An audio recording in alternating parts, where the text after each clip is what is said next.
America. Hispanic American. To the American people, The world's biggest superpower.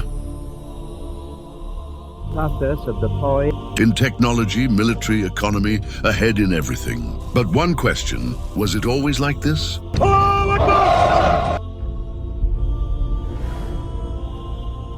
And will it always remain the same?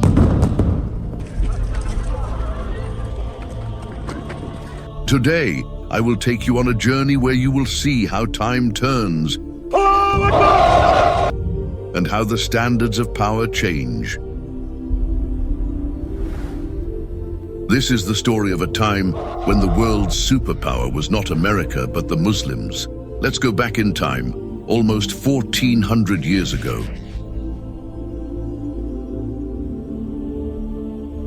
This was the era of the second Khalifa of the Muslims. Hazrat Umar Farooq, his justice and fairness were renowned everywhere. During his Khilafat, the Islamic Riyasat expanded so much that the two superpowers of that time, the Persian Empire and the Roman Empire, were forced to bow down before him. The Persian Empire vanished without a trace, and the Roman Empire began paying jizya to the Muslims. In that era, the Muslims were the superpower, and the most powerful personality in the world was Hazrat Umar. This rise could not last forever.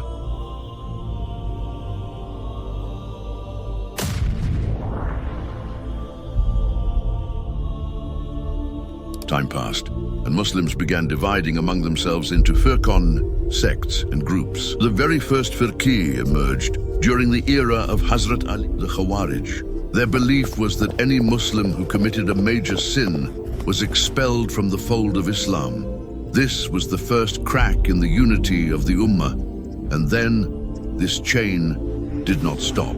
Shia, Sunni, and later divisions based on nation, color, race, and countries tore us into so many pieces that our central strength was destroyed. The biggest and most painful loss of this disunity was that we lost our first Qibla, Baytul Maqdis. But when hope begins to fade, that is when Allah sends one of His chosen servants.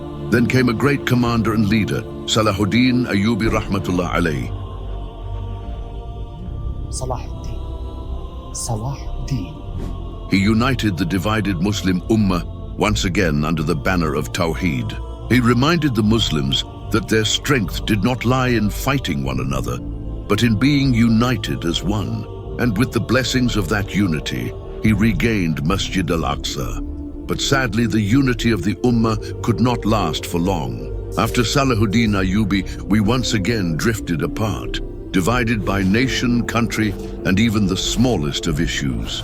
So now the question arises, will the Muslims ever be able to return to their golden era? Will Islam once again rise to glory? The answer does not come from an analyst or a philosopher, but from Allah's final prophet, Hazrat Muhammad sallallahu alaihi wasallam, who gave it more than 1400 years ago. The Prophet sallallahu alaihi wasallam said that before Qiyamah, Khilafat will once again be established in this Ummah, and that Khalifa's name will be after my name, Muhammad bin Abdullah. He is the one we know as Imam Mahdi. According to me, the 15th century Hijri is the time for the appearance of the perfect renewer, Al-Imam Al-Mahdi. But when will he come? That knowledge rests only with Allah. However, Rasulullah sallallahu alaihi wasallam described some of the signs that would appear before his arrival. And when you hear them, you will be astonished, because we are already living in that era. Lies will become widespread, and truth will be difficult to find. Zina will become common, to the extent that people will openly indulge in it. Riba, interest, will enter into every house and every business, so much so that no one will be able to escape it. And then great wars will erupt. The greatest signs were mentioned when Hazrat Jibril alayhi salam came in human form to the Prophet sallallahu alaihi wasallam and asked some questions. He asked, what is Iman, what is Islam, and what is Ihsan?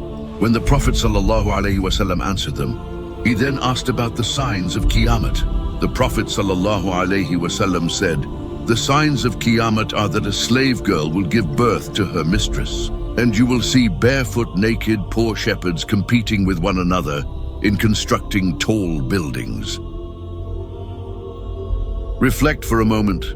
Aren't these signs unfolding right before our very eyes? But the most important question still remains. When Imam Mahdi arrives, how will we recognize him? What will be his signs? What will his era look like? And who will be the people standing beside him? And most importantly, how can we prepare ourselves to be among those who will be counted as his supporters? The detailed answers to all these questions we will share with you in the next video. Until then, fi amanillah.